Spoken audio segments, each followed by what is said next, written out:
Welcome to Router Door Basics, where we're going to make advanced doors with basic tools.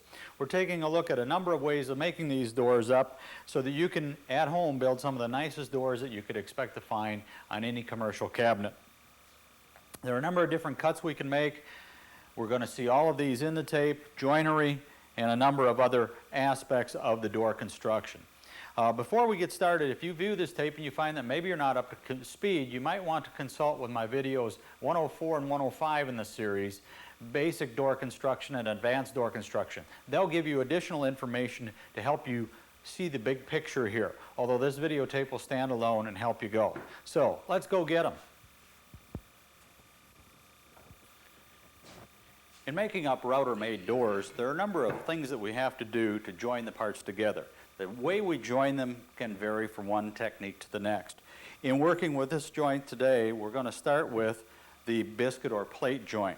The biscuit or plate joint actually uses a little wooden disc inside the joint to fit it together. There are a couple of different types. One is a smaller one, like so, thicker than this one. So we have a narrower, that is not too wide this way, but fairly thick piece, which penetrates both parts a little deeper. This one is thinner and wider. So if we're designing a door, this joint could be used on this door, which uses narrower parts. If we want to avoid seeing this one, of course we're going to have to use a wider part to mate these up to make this fit. Otherwise, what we're going to do is see that inside the door, which may be undesirable. In this case, we're going to make the frames up a couple different ways, show you how that we go about this, and then we're going to route these so that they will accommodate a panel. Some of these techniques may be new to you, so you can back up and repeat these if there are some questions. Let's take a look at one of the first techniques, which is with a router bit. Many of you are familiar with the plate joiner as a tool, and we can buy these plates like so, and you can put them in with a plate joiner, or we can use a router bit, a slotting router bit, such as the one you see here. It will cut a slot exactly the same size as the biscuit. In other words, the carbide tips on here will cut a kerf that accommodates that biscuit perfectly. So in using this technique, we have only the purchase of a router bit and not a plate joiner, and we can do this exact setup. Let me go through some of the steps now, and then we'll proceed to route this. One of the first things we have to do is lay out our pieces and mark them. Now, we'd have to determine the dimensions depending on what type of door we're working with. Then we have little pencil lines here that mark the center lines of all the parts.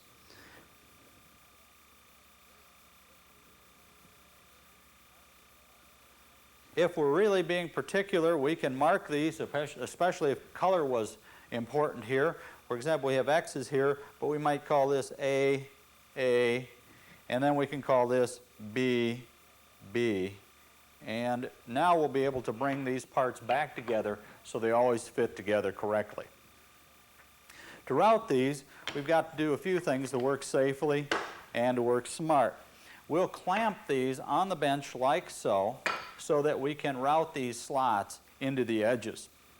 The clamping will be done with just a small bar clamp such as you see here, or any other clamp that you might have available. In addition, we'll add a clamp pad, which is something to hold the piece and protect it from being smashed as we tighten the clamp.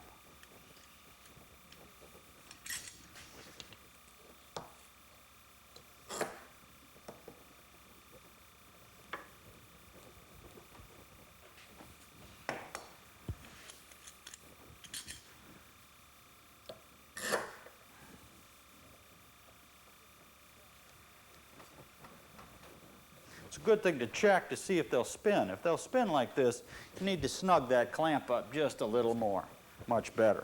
You could clamp all the parts, but for the sake of demonstration, we'll only clamp two and get set up with the router.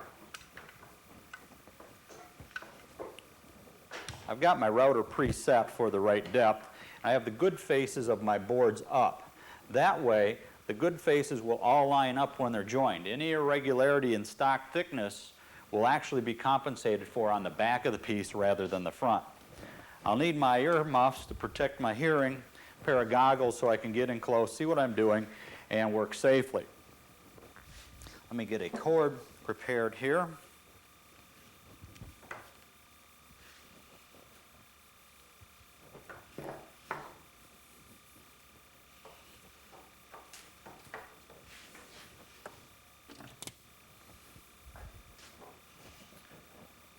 First, make sure your router is shut off before you turn it on, or plug it in, I should say.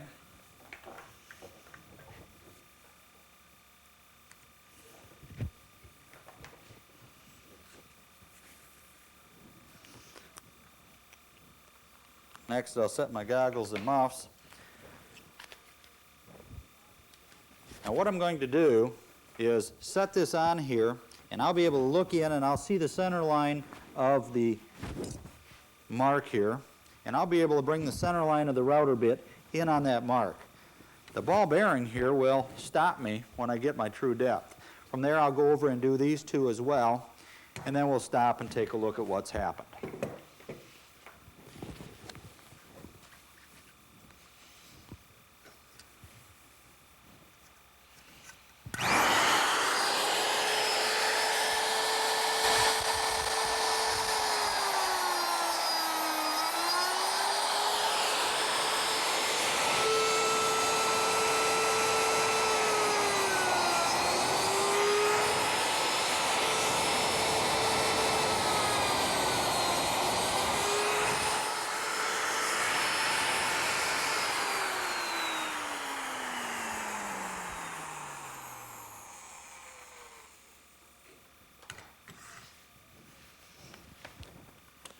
Now you may be concerned that I wasn't really accurate in my settings. That is, I just eyeballed the center line. Yet, because of the nature of these biscuits, they will slide in the slot.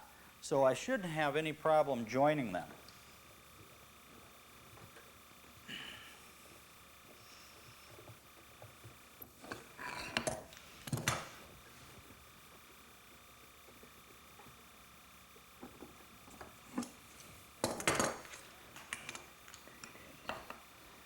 There is enough latitude in these biscuits that when I put them in, I can slide them laterally slightly and still get the desired joint that I want. So this technique uses a router bit to make a plate joint. It's very easy to make, requires a minimum amount of equipment, and it's quite convenient. It's a little clamping, but time-wise we can put this together in short order. Now, what I'd like to do is show you another method with a router table that allows you to use these bigger biscuits such as you see here. Bigger in the sense they're thicker, but shorter. We can now use a narrower piece of wood to make this up. And what I'll do is I'll demonstrate that technique with a router table. It'll take me a minute to get my router table set up, so I'll meet you back here at the bench in a minute.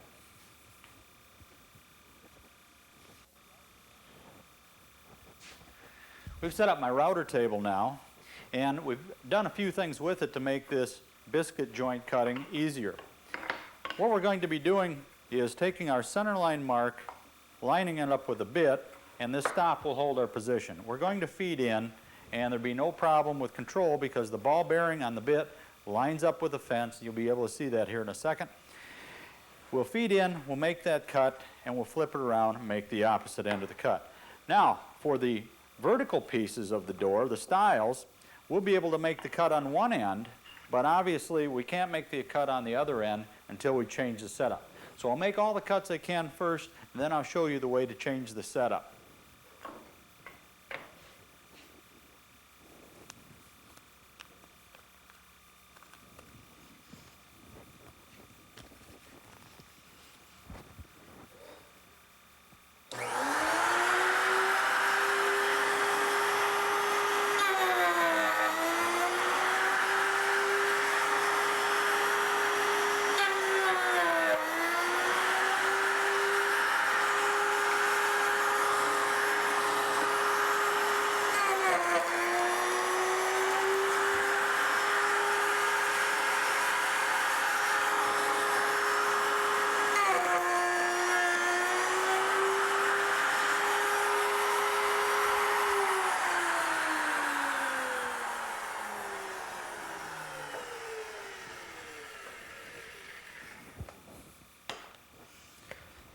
The slot is cut cleanly in this method, and as I look at it, my center line lines up perfectly with the center line of the slot. So I'm real happy with what's happening.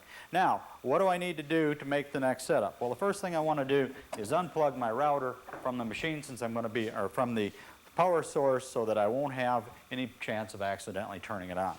Next, I'm going to loosen this clamp here, remove it.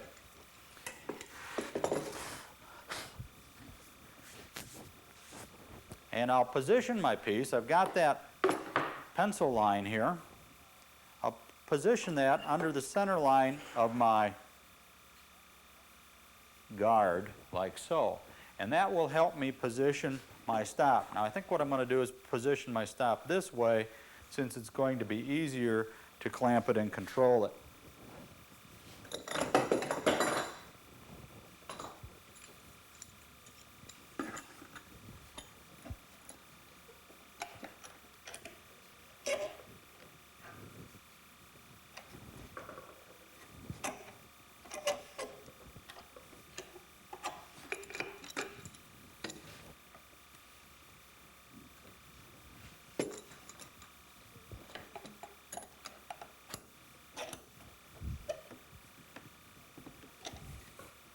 Much better.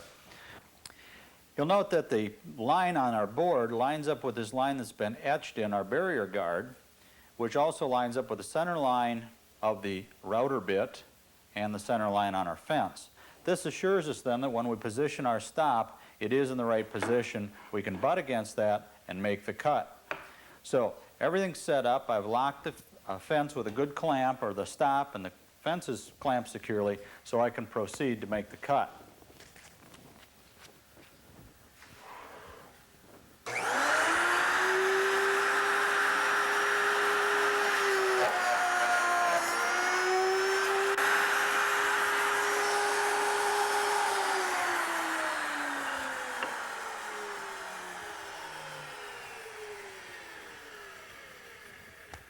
There's a bit of tear out here, but that won't be a problem, because as the mating piece butts up against this, that'll disappear.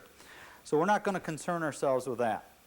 This is the setup for making the plate joints or biscuit joints with a stationary router table.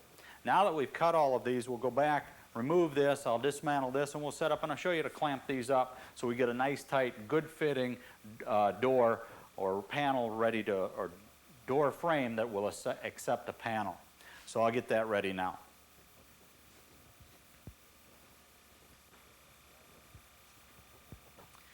We cleared away the router table, and I've dry clamped everything in these two doors that we put the plate joints in. The way things are set up, it's a matter of loosening the clamps, and you're probably wondering why I clamped them to begin with. Well, I like things set up, and I want to make this as easy as possible when I go into it. So I've set these aside like so. I can flip these up like this. And then I can squeeze a little glue in here.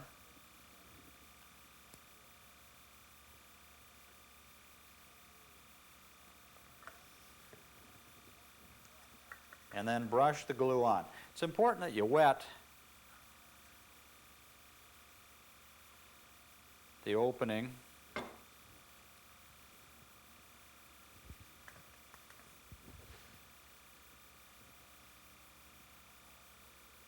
We'll slip these in now. And how much glue is enough? Well, you don't want to overdo it, because if you do, it's going to squeeze out and it's going to be very difficult to control. So I've been intentionally going light. Now I can look, I see my lines are pretty well lined up. It's not a perfect fit yet, but that's not a problem. I can move them into position very easily with a hammer or mallet if I need to. And I'll show you that in just a second. So, brush the glue in. The end grain isn't as important as the edge grain, because the end grain doesn't do a lot of holding.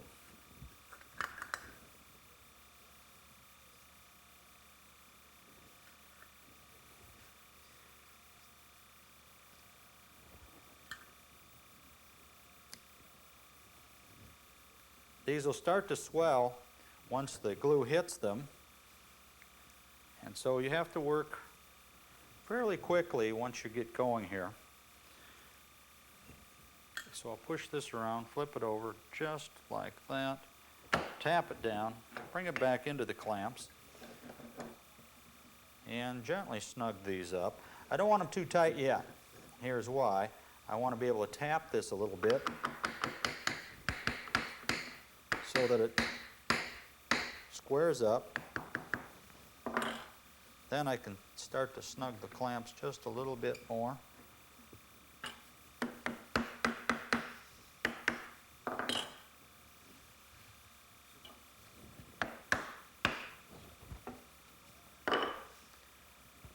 Check for square. Things are looking pretty good. Another approach to checking for square is to measure the diagonals. I'm about 32 short of 16.5 both ways. If I were a little long on one of these, I'd put a clamp diagonally on the longer one, snug it up lightly. Okay, so that's the clamping procedure. Not too much glue. Work carefully, work with some speed. I could go ahead and glue this one up. I'll set this one aside. We'll come back. When you see me next time, I'll have both of these set up and ready to route.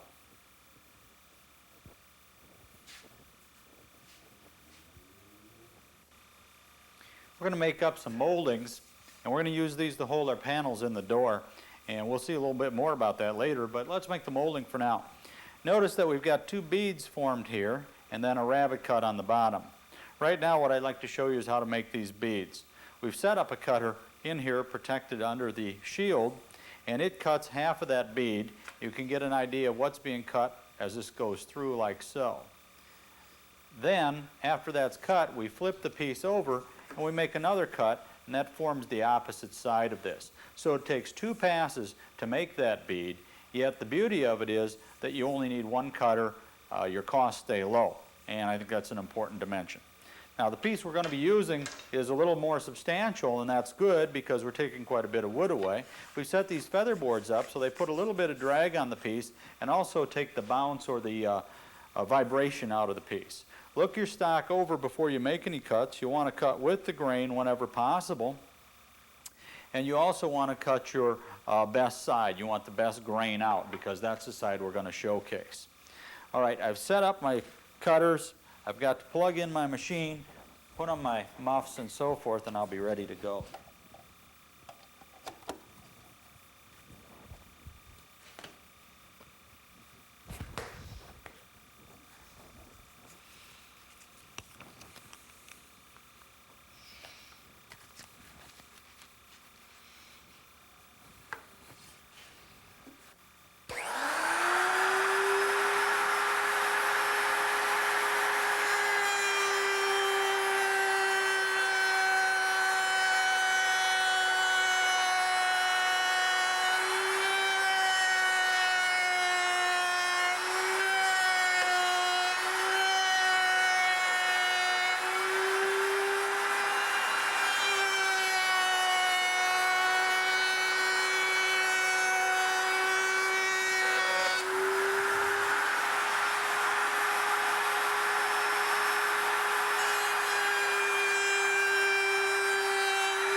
Well, we formed our two beads on top, and it looks like the desired molding except for one final cut, and that's the rabbet cut or the L-shaped notch on the underside of the piece, and we're going to set up to do that now.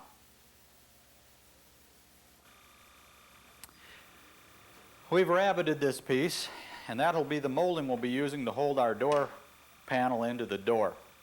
Now, what I've done is I've set up my spiral bit, a 1/2-inch spiral bit, and I've positioned it so I'll be making this cut feeding through here like so. In fact, this was the test that I made up to that point.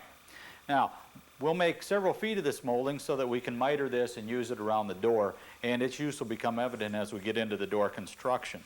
So I'll go through the actual fabrication of this now.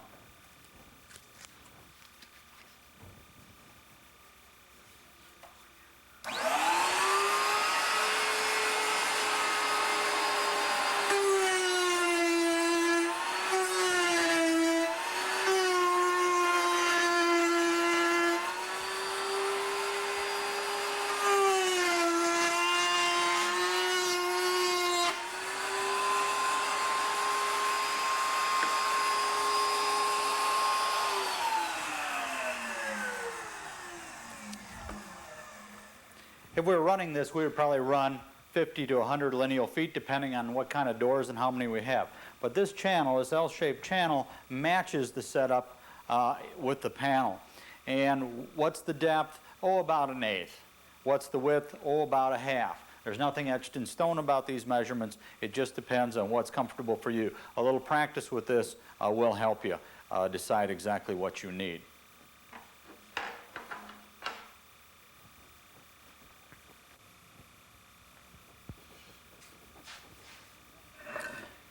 Here's a finished example, or roughly finished example of the type of door we want to do.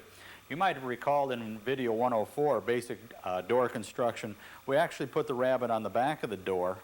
In this case, we're putting the rabbet on the front of the door, and we're adding some decorative moldings. These moldings give us some depth and really enhance the beauty of the door.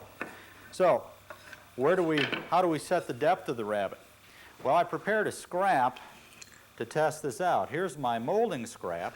And if I set my piece of panel stock in here, I can now put that molding on, and you can see that it's going to hold it nicely.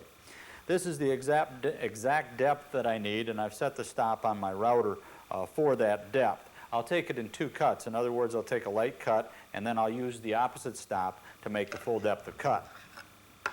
All right, so I've clamped my panel in this parallel clamp, which is clamped in the vise, and it's securely set up.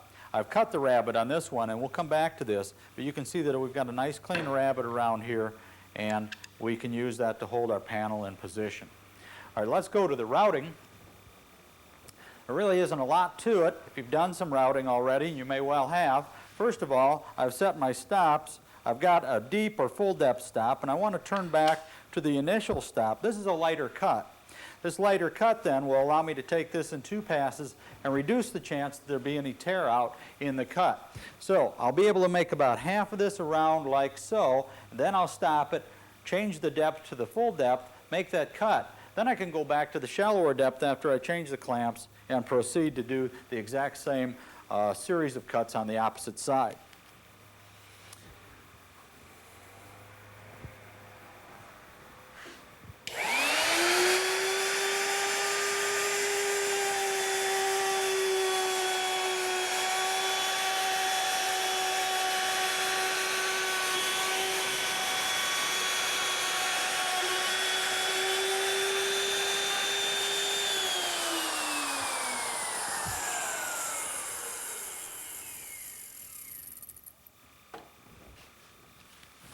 All I have to do now is just reverse my stop, and that's going to allow my router to go just a little deeper and finish this cut up. Notice how clean it is. There is no tear out, and that's the best way to approach this.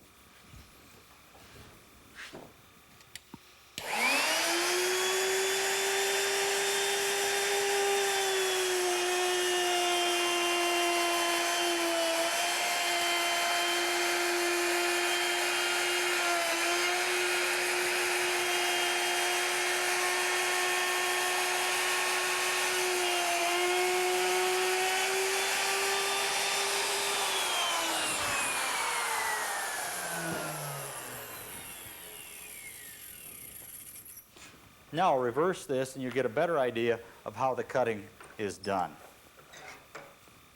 So I just turn that like so, position my clamp again, tighten securely, change my setting again,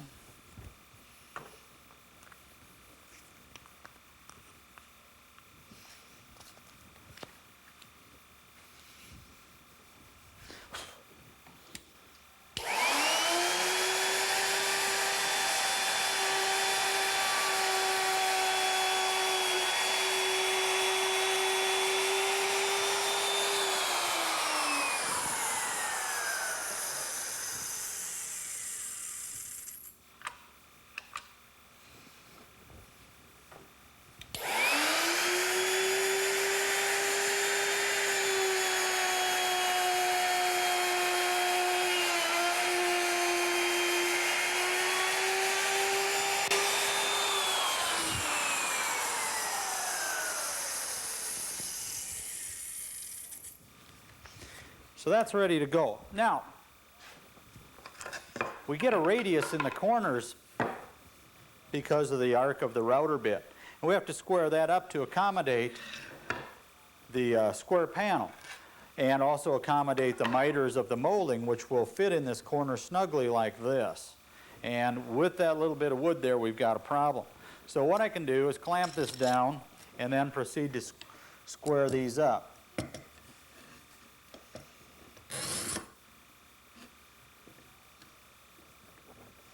I use the clamp pad to keep from damaging the good face of my door panel.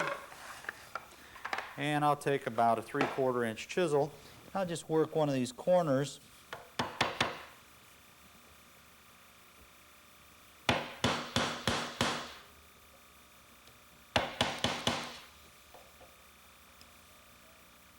You want to take light cuts, working heel to toe with the chisel, and then if you need to, you can remove a little of that stock, like so. There we go.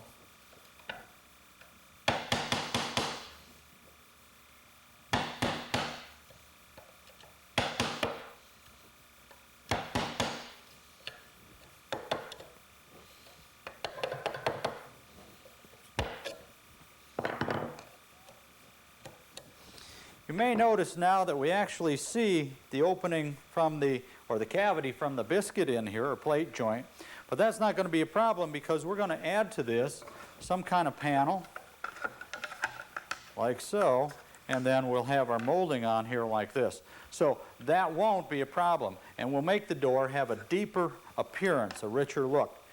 Work with the chisel carefully. If you have to do any touch-up work, you can make very fine shaving cuts like so. All right, I'll cut panels for these out of plywood now, and then I'll proceed to show you how to nail those in or glue those in depending on what kind of equipment you have. So let me get cleaned up here and get set up, and I'll be right back with those tools.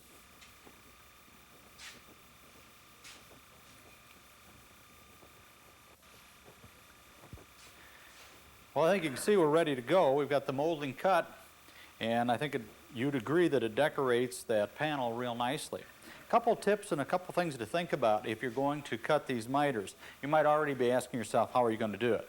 Well, 2 or 3 of the tools that will work well are, of course, the motorized miter box, the radial arm saw, and the table saw. A few tips, however. If you're going to cut any of this molding, you may want to put it on a stool. That is, some kind of piece of wood that will hold it squarely as you're cutting that miter, be it a chopping action or a pulling action. Also, there is a slight chip out here. When working with a motorized miter box, if you lift that cut up, lift the blade up after the cut is made, you're going to find that you're more likely to get that type of tear out. Make the cut, hold the blade down till the blade comes to a complete stop, lift it out, and you'll be much happier with the result. Now, one other thing that you'll have to remember, in most cases in framing, usually we think of the long point of the miter, that is, this being the long point, being out here at the outer edge of the rabbet. You've got to turn your thinking cap around when you cut these, or you're going to be disappointed, maybe not disappointed, but you're going to cut them more than one time. So work carefully and get things fitted so that they will hold together nicely. Now, we could glue and clamp these in, but I've got a couple different nailers here that I will use to nail those in. I want to just share with you a little bit of what they use. This nailer here uses a headless pin, and if we're to look at this, it's just a little blank of steel. And that will drive through here and leave a very, very small hole. If we look at this gun, we're going to see that it uses a small head type or headless. It will use either type, and so we can use either one of these to hold these in, depending on what nailer you have available. This will leave a little smaller hole. In most cases, it's not noticeable because we're going to fill it. Now, where will we be nailing? Good question. We'll want to nail so that we hold this in and down. We'll also be concerned about our miters, so we'll probably do some finessing or schmoozing to get things just the way we want them in those corners. All right, what I'm going to do then is I'll nail 1 or 2 of these in with this, and you can see what happens. I've already got the gun loaded. I have some glue prepared here, and I'm not going to put a lot on. Now, if you had a glass panel in this door as opposed to a wood one, do you think gluing would be a good idea? Well, I don't, because the first thing you have to think about whenever you have a glass door is that the most likely thing to happen when you glue these in is that the glass will break.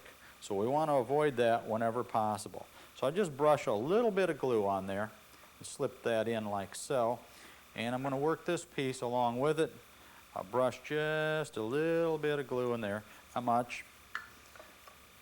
I'll slip those in, making sure I don't have any glue on my fingers.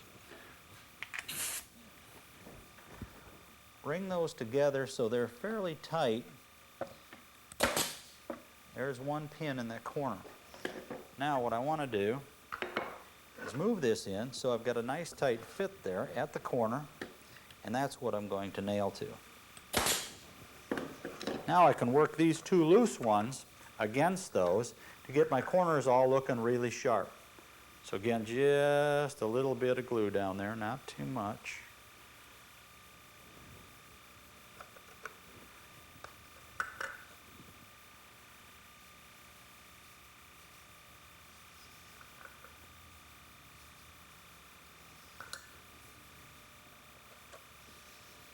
All right, now I'm going to watch this miter, try and pull that snug, get one in that,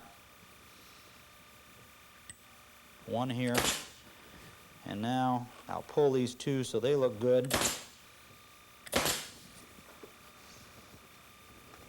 And I'm pretty happy with what's happened. Let me show you the size of the hole, and I don't know how visible it'll be, but it's just a little bit bigger than the point of that pencil. A hole like this really isn't much trouble to fill. If this were a little deeper, I might have been able to go in from the side. But since it wasn't, this is the best I can do.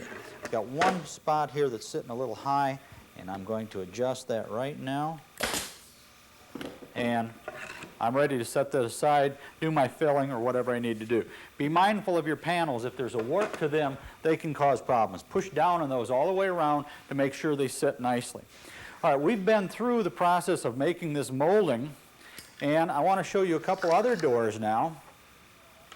This one is set up using the same species of wood for the frame as the panel. We've added a bigger piece of molding, that is, there's more of a rabbet to this, and I think you'd agree that as you look into this door, there's depth.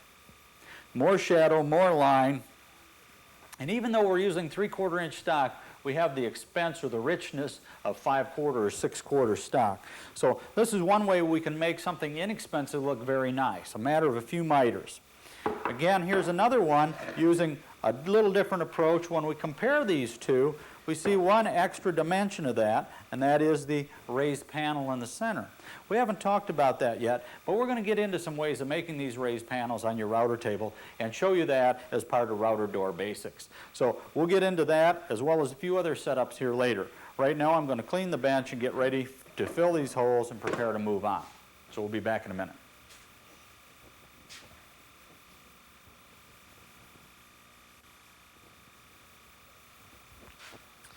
We've set up this router table to cut a slot in our piece. This slot will be used in just about any door that we work with, and that will contain the panel, be it a raised panel or a plain panel or any number of other things, tin for example, or cane. To do this, we put a spiral router bit on. This spiral router bit acts much like a drill bit and pulls the chips down. We've also set up these two feather boards, and their purpose then is to hold the piece against the fence and also act as a bit of a brake should there be a kickback. With the spiral action of the bit, that's not likely, however. So these will actually hold the piece, and so there won't be any kickback action. Now, if you've got a good face on all your pieces, it's important they be centered, but it is a good practice to set that good face against the fence on all your parts. Now, I've lined up some parts here, and I'll begin to cut those in a minute. But one last thing that I would like to point out is I've set the bit for 1/4 inch deep, and I actually want a desired finish depth of 3/8. The reason I've done that is it's best to take it in 2 passes. 2 passes work much better because there's less stress on the bit. There could be a lot of lateral stress on that bit if we tried to make all of that cut at one time. Lateral stress can be a real problem with any router bit, and as this piece goes through, if we were to take that full 3/8 in one pass, there would be the type of stress that could actually damage the bit. So we'll take it in 1/4 inch bite first, and then we'll proceed to take it an extra cut and raising the bit 1/8 of an inch. So I've got some of my parts ready, and I've set them up so all of the good faces are in one direction, and I can proceed to cut those. I'll only cut a couple of them to give you an idea how it's done. This setup is something you could set up on any of your router tables quite easily.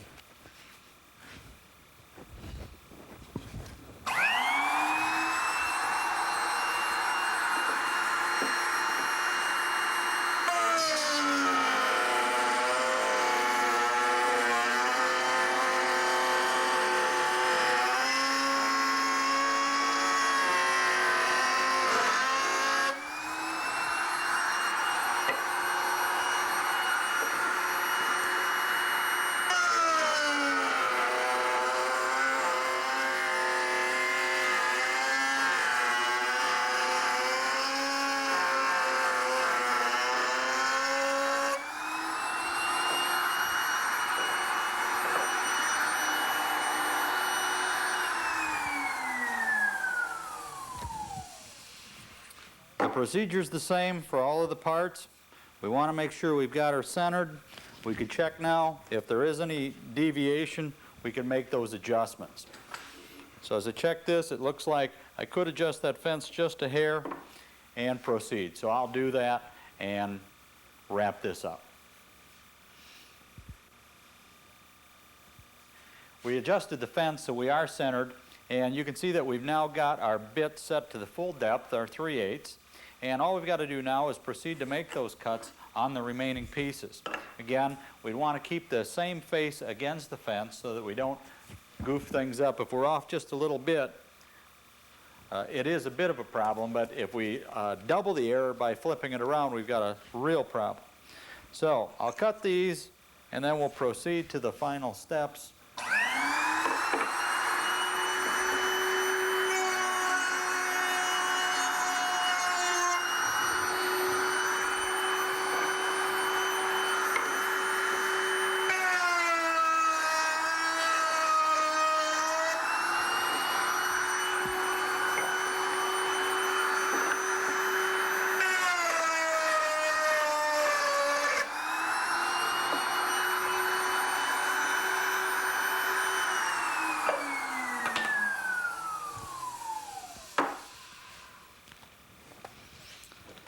There's the full depth of cut.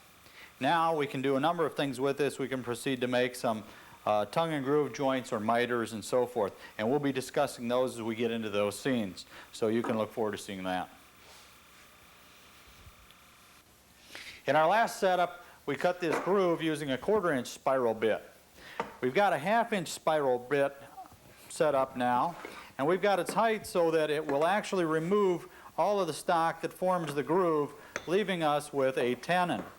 The tenon that's formed here will actually be the part that joins the doors together. Now, a few things to know. First, the distance from the end of the board to the shoulder is 1.25 inches. We've set that up from the outer edge of the bit to that fence, and we've also made sure the fence is parallel to the miter slot so that when we feed the board across there, it always stays in contact with the fence. Now, the height is adjusted, the fence is adjusted. We've got to now decide what to do as far as our pieces go. We'll take our rails, and our rails will get this cut on both ends, on both sides. Now, to make this just a little safer, we can add one extra precaution or one extra barrier here.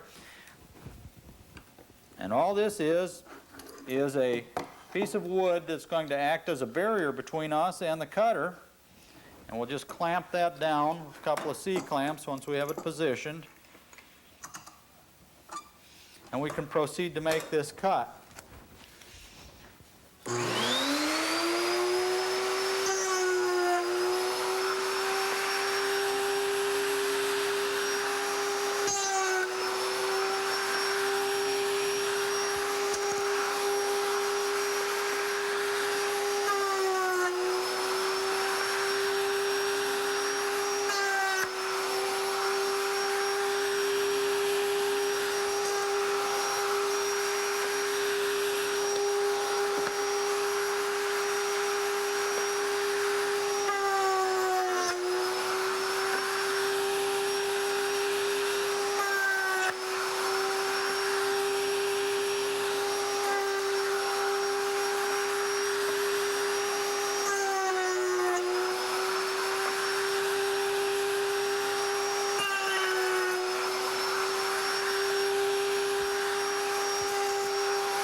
the tongue is just right, or the tenon is just right. It's just a little sloppy. It will fall out of there, and that's fine.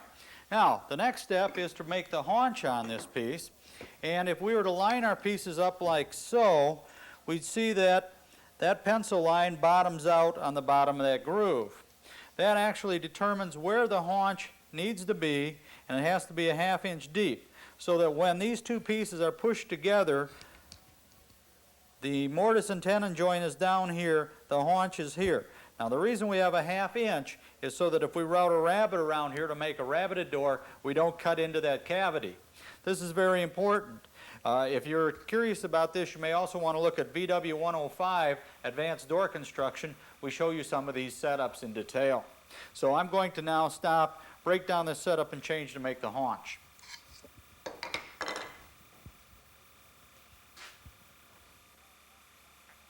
We're ready to cut the haunch on the tenon now. And what we've done is we've laid it out and we've set it up so that we're going to remove that notched area. What will happen is this stock will be removed. Now it requires 2 passes. Earlier I butted the piece up and made that cut. The drawback here is there'd be a small piece of stock pinched in there that could kick out. So what we'll do is we'll start away from the fence and then make the second cut at the fence. And we'll do this on both ends of the rails, haunching the tenon on both ends. So again, we'll put the stop up here, clamp it in position so that we stay clear of the cutter.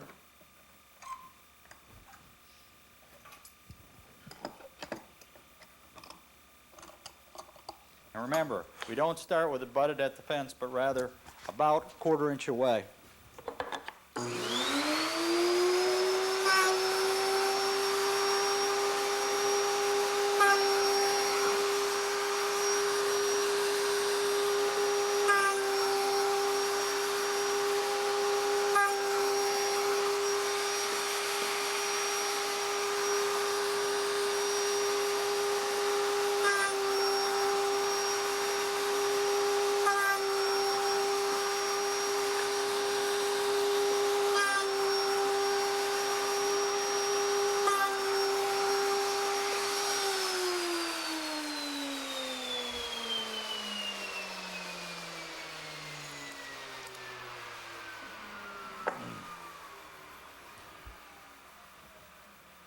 We've got the haunch cut just about on the layout line. There's a little remaining of the layout line.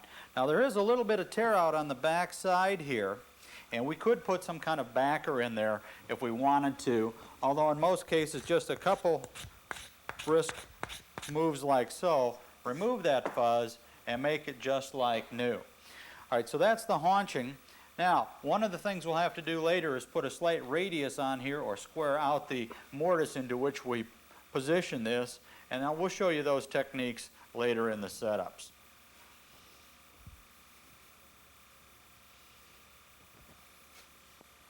Another way of making a tenon is with this rigor mortis device. Our router will ride across here and we'll shear through here with our cutter. This cut that's already been made with a router bit determines where our shoulder should end, and this stop here has been locked so that that shoulder can always be found on repetitive cuts. I'll go through this real quickly and you'll see exactly how it's done.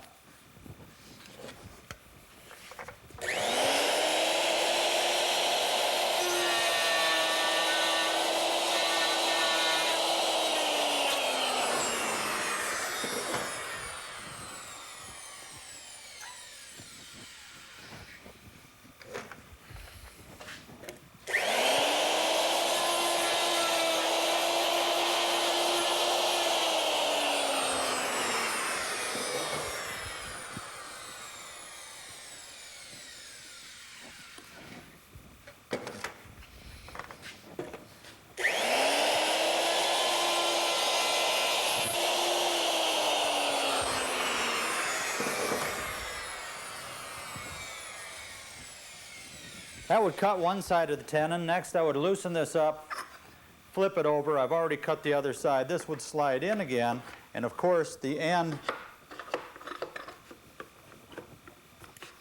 would have been caught by that same stop. So now we've got both sides, both shoulders formed, and the tenon's ready for additional operations. The mortise and tenon joint is a two-part joint, and you've seen us make the haunch and the tenon itself. Now we've got to make this cavity or groove into which it's inserted. One of the ways that we can go about that is first to mark our stock, and what I've done is I've lined up the tops here, and as I bring that back you'll see these two pencil lines determine where the cavities to begin and end. This is a good way of laying out my stock. In this rigor mortis jig, I have that same piece lined up exactly like so with my two marks. I've got a plunger outer set up with my depth already predetermined, and I've got to go in a 1.25 inches. To center this, I've got these two pins that drop down, and as long as I ride along there with my two pins, I'm centered and I can make the cut. So I've got to keep my eye on the bit here to make sure that I'm set correctly.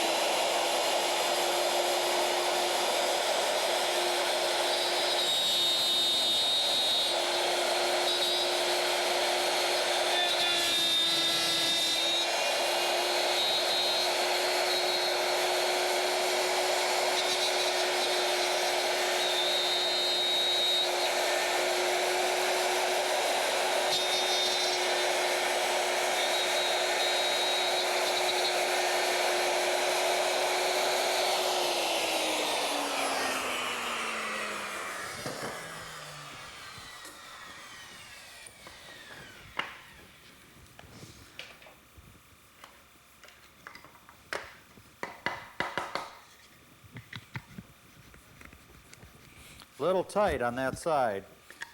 Perfect here, which suggests there's going to be a little bit of custom fitting that needs to be done with each of these corners. And when we get back to the bench with all these parts, we'll talk about that custom fit and how we set these up. There's also more information about this in video 104, or video 105, Advanced Door Construction. We do this with a table saw and radial arm saw. So if you want to check for more information, go there. We'll show you how to fit these at the bench here in a bit.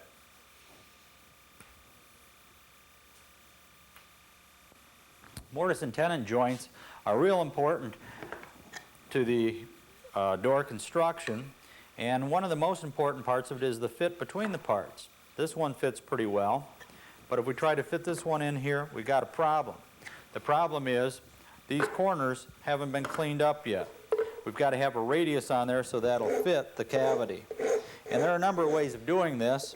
Right now I'm using a rasp-like device just to knock that down, make a corner out of it, or round it off to make a radius around there. Now I could make a sharp corner inside those cavities, but with the tools I'm using and the router bits and so forth, it's easier to cut this radius on the part.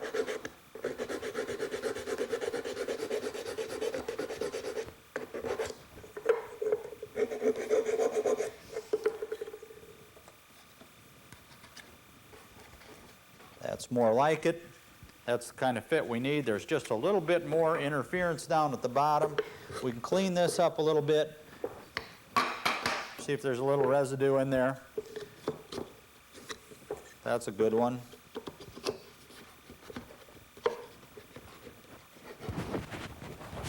And that's not bad.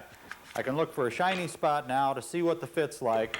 Once I get that fit, my parts will all go together, join something like that, and with the clamps, little final work, I'll be ready to go. So fit all of your pieces like this, and then you can measure your panel and start to cut your panel. Your panel length will be just a little short of the distance from that shoulder to that shoulder to allow for expansion and contraction. So keep that in mind when you start to cut the panels.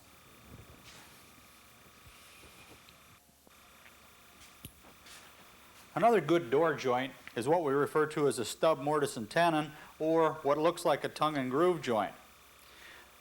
This type of joint is very useful in making a door up. One thing about these is the depth of penetration, and I'll just stack these two one on top of the other and call your attention to the depth of cut here. Notice that this one is about twice as deep as the one beneath it. In this case, we're going to have twice as much glue joint strength here because there's a lot more bonding area. And when we make a joint like this, we would probably also pin it to give it extra strength. Now, the first thing that is made is the groove, and the groove is formed on all of the parts of the door, both the rails and the stiles, the vertical parts being the stiles and the horizontal parts being the rails. To do this cut, we could use a technique with a router bit on edge, or we can also use a slotting cutter. What I'm going to show you now is how to do this with a slotting cutter.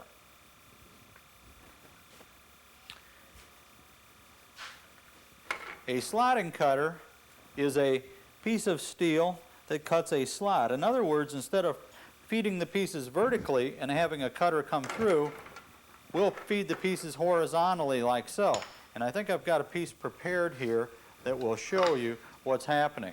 This piece would actually go through here, something like this, with the guard in position, and the cut would be made. The slotting cutter works much like a saw blade does to make that cut.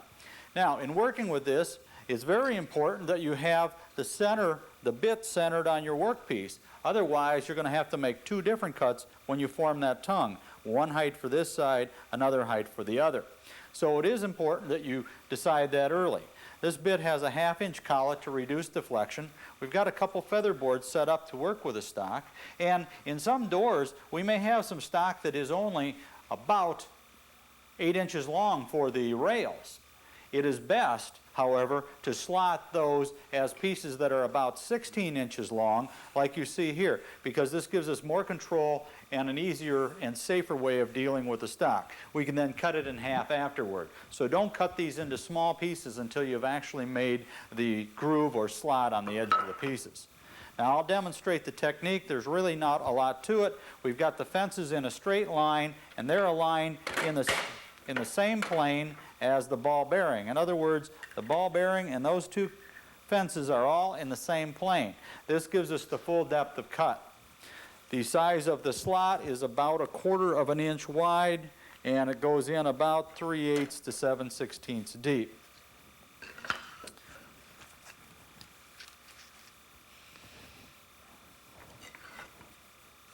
Select your stock and decide whether the good face is going to be up or down. It's important that you know which way it's going to be, because if you have these reversed as you go through, then when you put the door together, there's going to be some offset. So make sure everything's set before you turn on the machine. I'll turn on the dust collector first.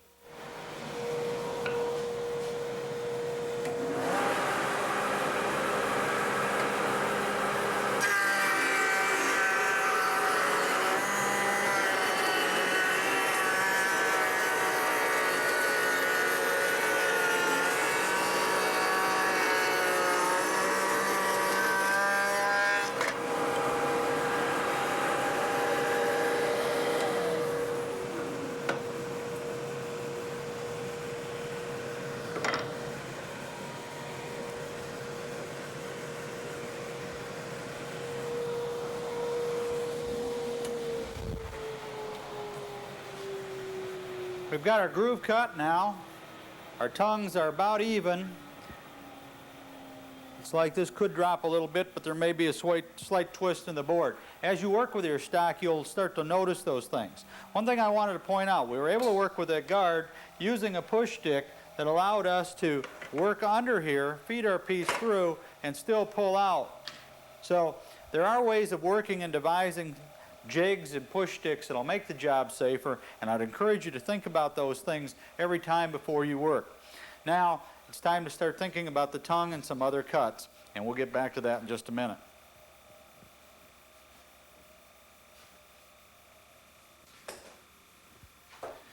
We had set up to cut these grooves and talked about putting that tongue on the ends of the pieces. I've repositioned the cutter so that I can do exactly that. When I bring the cutter up, you'll notice that it's now cutting away all of the stock below the groove. I've got this piece of plywood and this backing board made up in an L fashion, and its purpose is to elevate the piece so the cutter doesn't drag on the table. Another feature is that I've got this wood back here to act as a backer so that when the cutter comes through, it doesn't tear the piece of wood I'm working with, but rather tears into that backing piece. Also notice the cutaway there. It allows me to use the guard and work safely as I go. So, in working with this setup, I'm going to collect the dust.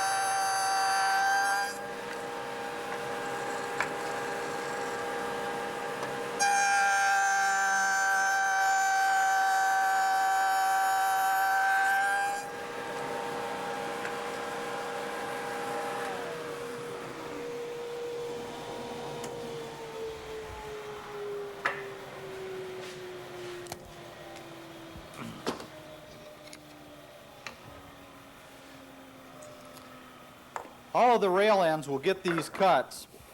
There's a little fuzz here which suggests that either the piece is a little thicker than 3/4 or my cut's off center a little bit. I can knock that fuzz off real simply, just like that. And I get a nice sharp edge. Now I've got a little fuzz there. I'm not going to worry too much about that yet. Let's get the other end here. That'll be weak there. Should break off. That's fine. One more time. Okay. Now as I insert that into one of the mating parts, I find that the fit is pretty good and the balance is there. Now you don't want it so tight you have to force it together because then there's no room for glue. If it's a little sloppy, in other words, this will fall out of there. But when we add the glue and pin it, that's going to be a very, very nice fit. So I'm pleased with what I see here. I can go on and cut all of the others. And I'll do that here shortly. Now imagine grooving these and putting the tenons on, getting a nice strong corner. There are other ways we can go about it as well. And one of them is to, instead of use that tenon, go with a miter, so that now we've got a groove that goes in through here, and we've mitered these pieces together to make a very detailed door. This will take about 3 or 4 extra cuts to make this up. In addition, you'll have to cut the miters. There won't be as much strength in the end grain here, but we could spline these or put some kind of pins in the corners if we decided to. This is another step extrapolating on what we've discussed here. So let's go to that step now.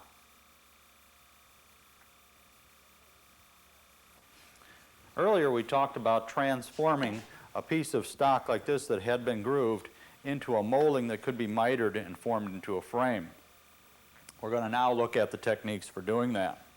One of the first cuts, there's actually 2 different bits used, and the first bit is on the router now. And we're going to make this cut going in like so, and then we'll flip the piece over and make the same cut. That will give us these 2 beads, and there'll be 2 flats out here. The outer one will be removed later. One thing I'd like to point out, here's my setup piece, and if you look at this, you'll notice that there's some mill marks down the middle. The reason there are mill marks is that no stock is removed right on the center line. This ball bearing is lined up with the fences and rides on that spot. So it's very important your stock be sanded and trued up, unlike this setup piece that we have here. So keep that in mind if you use this setup. First thing, sand all your stock true on the good faces and make sure that you have the good faces oriented so that you don't have that problem.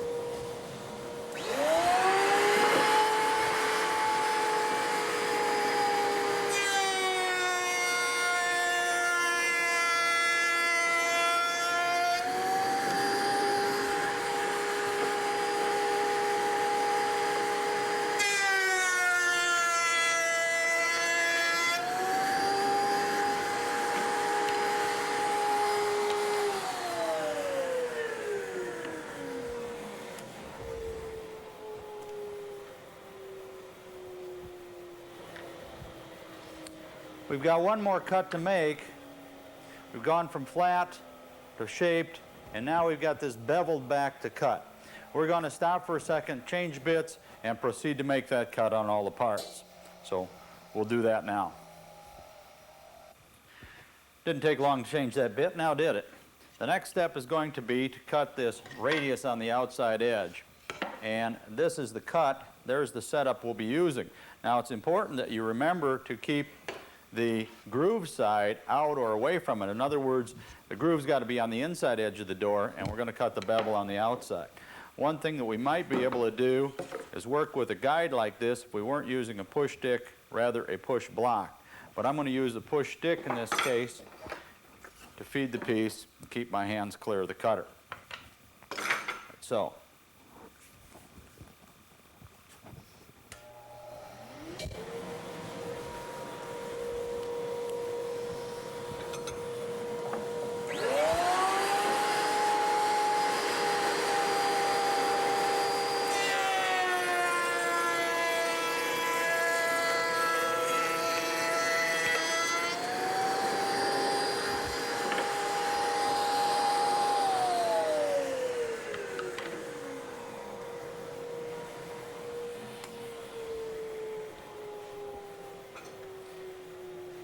After all of our stock is cut like so with this radius on here, we've got the pull for opening a door.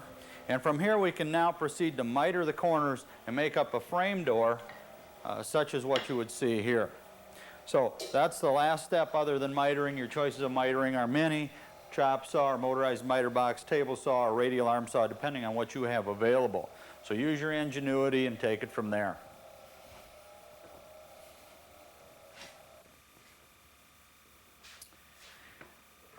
We've made this up as a door, and I think you'd agree that there isn't a lot of line to it, a nice flat panel, a lot of flat to it. Not a lot of interest here. One way to make it more interesting, of course, would be with a raised panel. If we didn't have those capabilities, however, we could add some line by doing something like this. Note the chamfer lines that go around the raised area, or the opening where the panel will go. These chamfers will give you a little more interest around there. Now the question is, how might you go about this? Well, on this panel, it may not really be easy to see, but there's a little line about 1 inch in from each edge of the corner. 1 inch this way, 1 inch this way, in all 4 corners. And those are the lines where we want that chamfer to start and stop. Notice that if we come up 1 inch, whoops, if we come up 1 inch this way, the chamfer stops. We go over 1 inch this way, the chamfer stops. This is a stop chamfer, and it gives us a little more square line, calls attention to what's there. So if we're going to make these up, it's actually pretty simple. First, we'll separate the parts.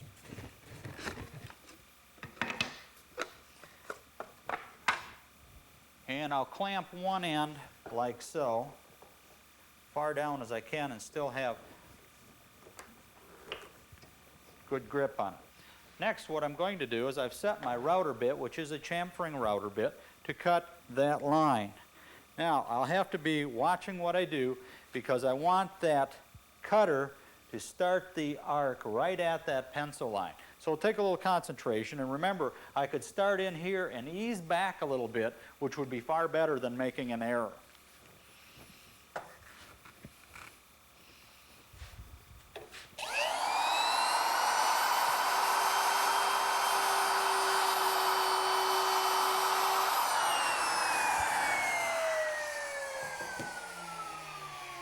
There's the cut right at the chamfer line.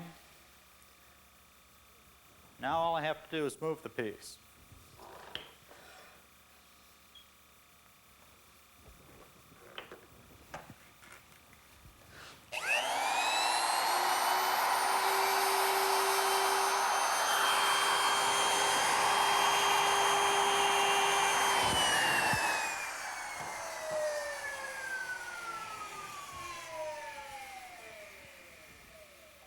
Cut is ended right there at the pencil line again, and proportionally they're exactly the same.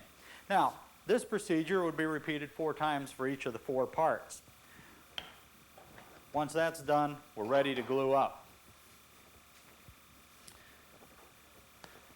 This door that I have ready to glue up, I'm going to do one additional thing with it. And that is, I'm going to add a panel that's already been stained. By putting this panel in, I don't have to worry so much about expansion and contraction because the entire panel is stained. That is, if it shrinks a little bit, that's not going to be a problem, is it? The panel is already stained all the way out to that very edge. So, with that in mind, I know that things are going to fit. I've prepared a little glue here. I'm going to just brush it on my tenons.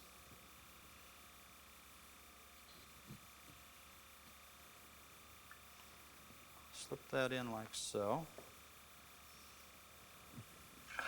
Make sure I know which is the good face, because there's a good side to the plywood just as there is a good side to all of the parts. So I'll get those positioned.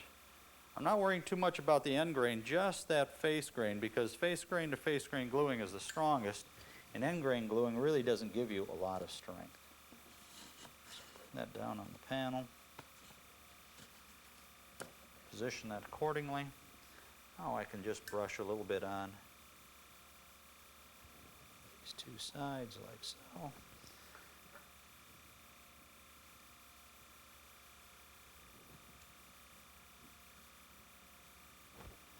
Ready for the other side.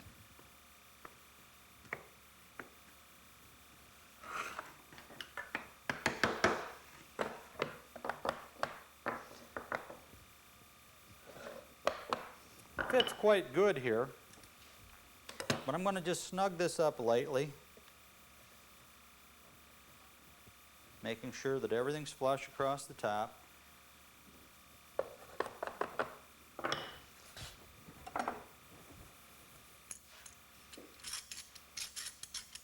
Do the same on the other end. Now I'm going to turn the door upside down, and we're going to anchor it with a couple pins. The pins will go here and here. The pins that I'm shooting are not long enough to go through the door, or rather when I shoot them they will lock the parts together, like so. Do all four corners like that.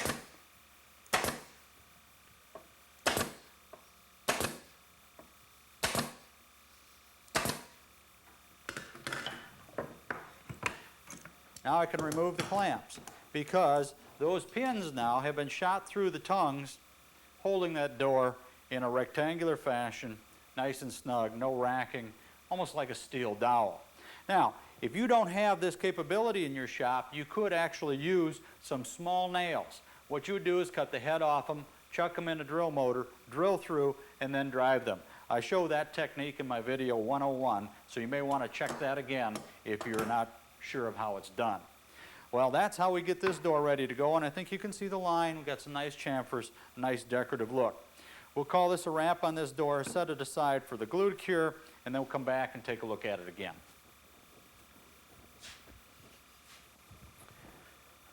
Well, with a little work, I was able to fit this mortise and tenon door together with the plain panel in it. We could cut the chamfers that we talked about earlier to kind of give it a decorative look, but do you think that's enough line? After you put all that much energy into making this mortise and tenon joinery, I think it's important that we add a little something to it.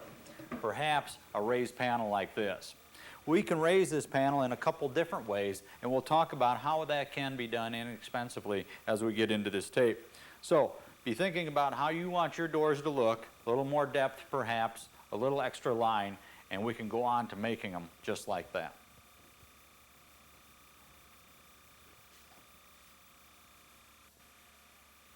We're going to make some raised panels with a little bit different approach.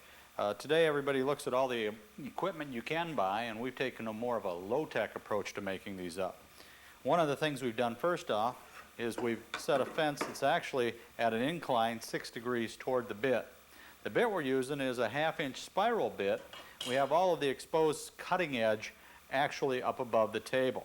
We can use a full-speed bit with this. That is, we can use a router running at 18 to 20,000 without a problem.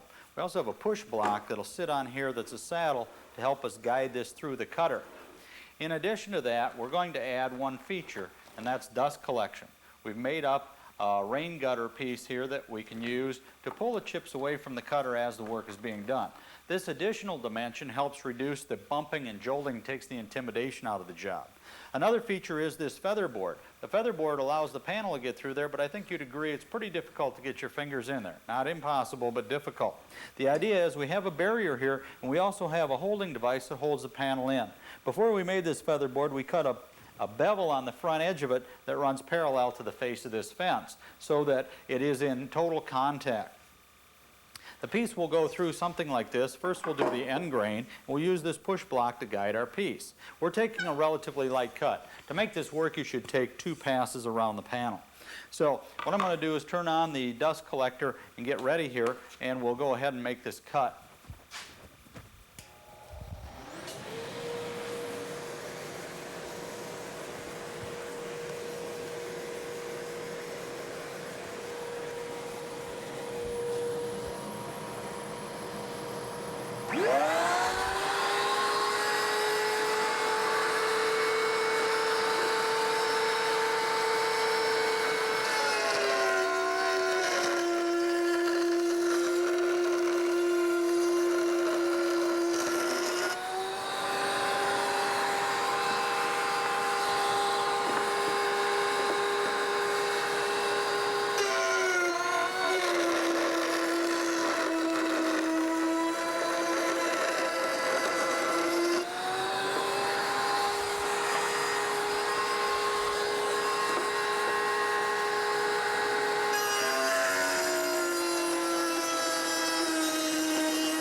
We've got our nice miters formed here on the corners, a nice crisp shoulder around here.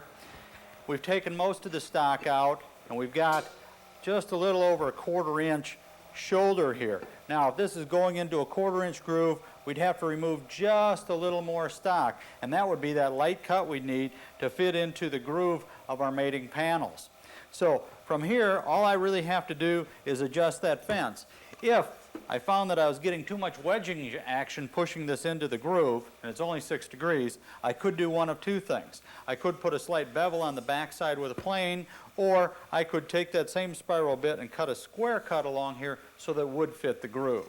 Now, this approach to making panels eliminates all of the speed controllers and all of the other extra gizmos that you need.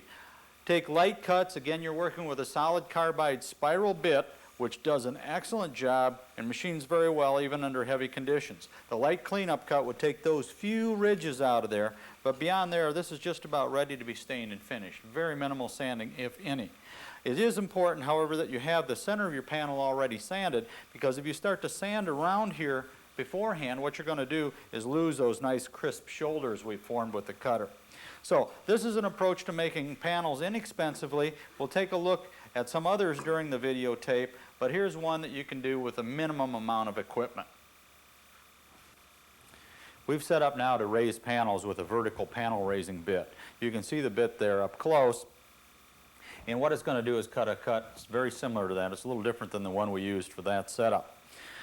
I've got a feather board here just about positioned, and I can bring this in and you get an idea of what's got to be cut. The pencil line there is the mark for the groove into which this panel must be inserted later, and that's our measure of our most important measurement. The panel is approximately a 1/2 inch thick. It's been planed and sanded both sides. I'm going to just turn this feather board in and snug the clamps up.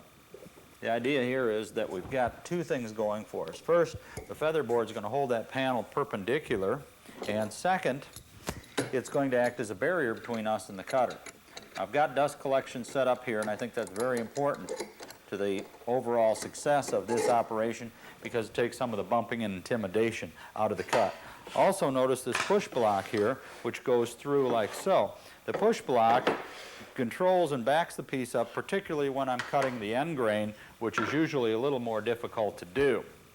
The reason for that is there's more likelihood of tear out.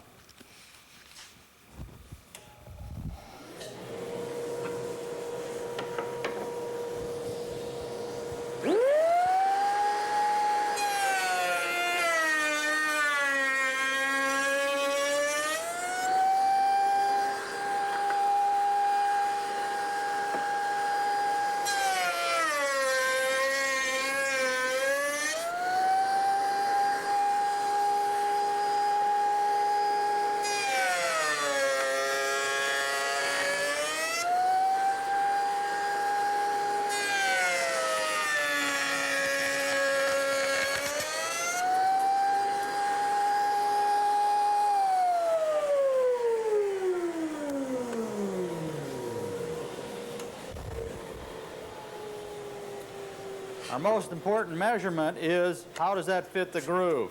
It fits nicely, I'm satisfied. That's what I need to work with.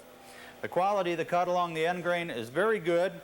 If I were concerned that it wasn't quite good enough, I could take just a slightly lighter cut and then come back and do this cleanup. But I'm real pleased with the miters across the corners and the overall quality. So I'm satisfied with that. I'm going to continue to raise the rest of those panels. Here's the part we've been waiting for, to glue up these raised panel doors, and we've got a couple examples, one with a miter and a raised panel, the other with mortise and tenon and a raised panel. The panels have been already sealed because we want to seal all the way over the edges so that if they expand or contract, we won't see something that's unfinished. I'm going to get some glue ready here, and I'm going to brush that into these mortises. I'm going to start with the mortise and tenon door.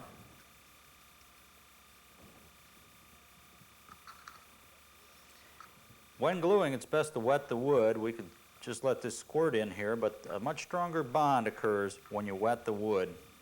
And so that's why we're going to take the time to brush this on.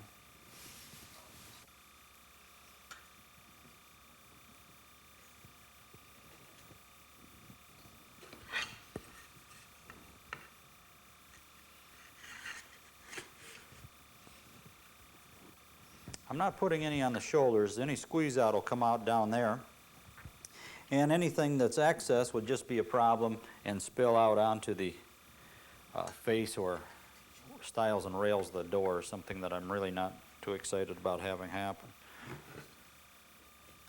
So now I can move this piece. Got that side fitted. Push it together like so.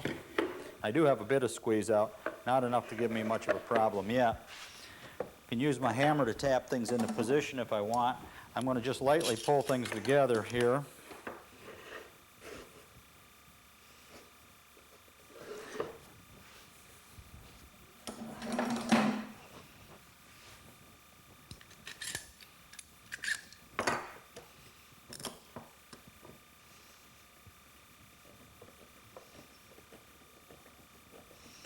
I'm watching the shoulders to make sure that they bottom out nicely, and I'm checking along here to see if things have to be lined up. The next thing I want to do is work my miters, and I've got end grain gluing here, which I already said wasn't very strong, but we can reinforce this after the glue sets up if we like.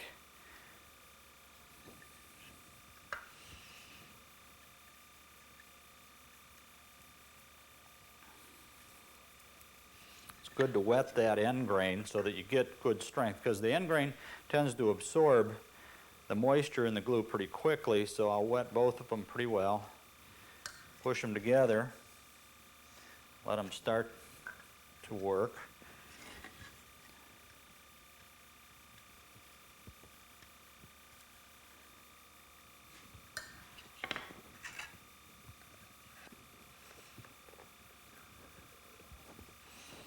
All right, now I'm going to use a band or web clamp, as it's sometimes called.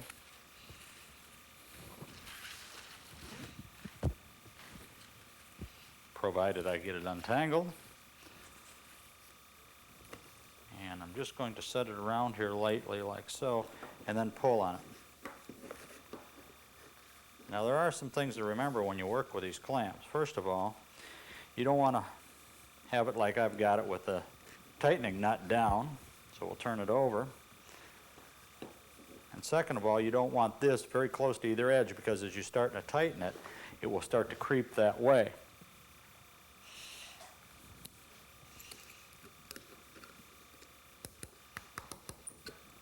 Okay, I put some tension on it. Now I'm going to help those miters find their fit, find their alignment, and put a couple more turns on here. All right, so the door is set, and I can set that aside for the glue to cure. Now let's go back over here for a minute. The glue is starting to set up, and what I'll do is take a chisel and just pick that glue up as a residue. The next thing I want to do, now that that's cleared off, you can see there's no residue there. Let's take a look at the back. That's pretty good. Now I want to pin those miters, and we talked about that earlier. What I want to do, or miters, pin those mortise and tenons. I'm going to drive a 5/8 pin through that mortise and tenon joint from the back side, all four corners. What's happening now is we have a dowel, metal dowel, holding this together. When I release that clamp, there should be no movement of those parts. Now, you want to keep those pins away from the edge of the door, because later, if we decide to put a radius around the outside edge, we don't want those pins up here where they could get in the way of the cutter that we're working with. See, just a little bit of glue there. Okay, I'll get that off. Now, we talked about how about the panel being centered. If I look at this panel now, I can do a rough measurement and say, how close to that edge am I? And get dimensions. And it looks like the panel could go this way just a little bit. Now to make that move, I'll take a softwood block, put it along that edge, and just tap the panel, tap that board, and drive that panel over. Now I can check those dimensions again to see what's happened.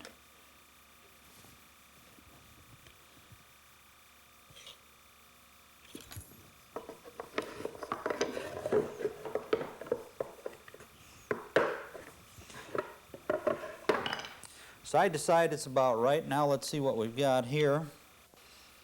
Okay, my reveal is the same all the way around. Now, to make that panel stay in the exact middle, what I'm going to do is go to the back side and I'm going to drive a pin on the center line, top and bottom. This pin will go through right here, right here. What that will do is freeze that panel exactly on the center line. So if it expands and contracts, it could never expand all the way over so that you might see light over here. The exposure will be exactly the same on both sides. Now, if you didn't have a pneumatic nailer, you could drill a small hole and drive a brad through there approximately 5/8 long. What happens is that brad does not go all the way through. It only goes blindly from the back side into the front and does not kick out or tear out. So we've actually locked that in. We've got control over the piece, and we've got everything we need for a nice fitting door. Remember again, keep those up away from the door, because if we decide to edge this, and we'll probably be doing that shortly, we'll want to be in control. Now, the panel here can be adjusted exactly the same way, just a matter of using that softwood block again and a tapping action. I can tap that around. Now, I'm going to wait until the glue sets up to pin that. These miters, again, are not the strongest joint. I could put some kind of spline in the corner to reinforce those, or I could drive a pneumatic nail perpendicular, 2 nails, one from each side, to make that nice and tight and nice and strong. So that, in essence, is what it takes to glue up and do a nice job with the panels. Remember, this is one of the most important steps. If we put all that action in here already, we want to make sure that we showcase it nicely. So take your time with this, brush the glue on, do a quality job. You'll be happy you did.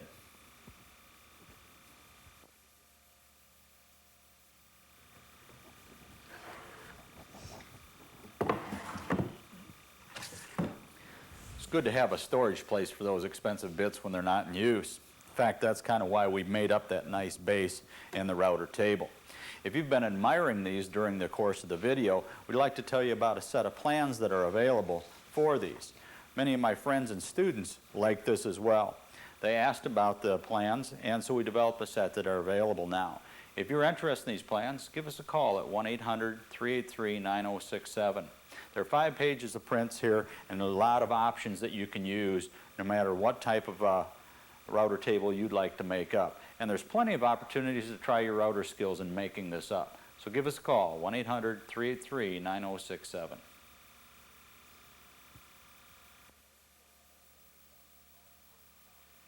Well, this door turned out really well. And any door that you make from the Video Door Basics or Router Door Basics tape will turn out equally well. Follow the message, review it a couple times, test your setups on some scrap, and then move on. Remember, if you want to become a better woodworker, you got to do more woodworking. If you want more ideas about woodworking, consult some of my videotapes and books. All leading bookstores and woodworking supply houses have those available. If you're out someplace in the desolate area where you can't find them, call our 800 number, 1-800-383-9067, and we'll get you a catalog as soon as possible. Now get out in the shop and do some woodworking.